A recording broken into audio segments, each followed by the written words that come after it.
Bienvenue dans Info en Air du mercredi 7 janvier.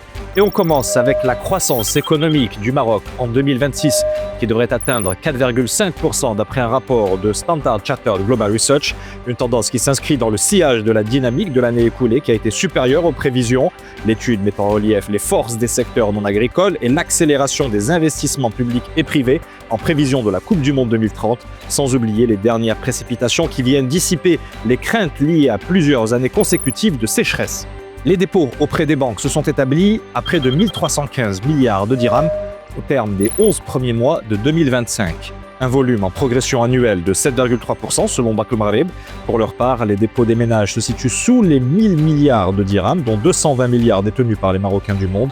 Quant aux dépôts des entreprises non financières privées, ils progressent de 12% à 234 milliards de dirhams.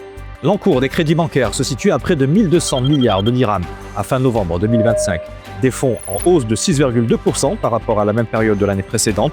D'après les chiffres de la Banque centrale, la tendance est portée par les crédits à l'équipement et les prêts à la promotion immobilière accordés aux entreprises privées.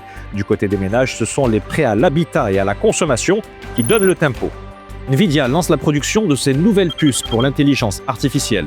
Le géant américain qui contrôle 80% du marché vient de présenter en marge du CES de Las Vegas ses processeurs Vera et Rubin. Ils sont réputés plus rapides et moins énergivores que leurs prédécesseurs et traitent jusqu'à 5 fois plus de données. Cette technologie doit ainsi permettre de réduire le coût de production de l'IA. La bourse de New York a terminé en hausse mardi avec un double record. Le Dow Jones a effacé son plus haut de la veille en grimpant de près d'1%. Dans le même temps, S&P 500, l'indice géré par Standard & Poor's, a progressé de 0,62%, sa meilleure performance historique.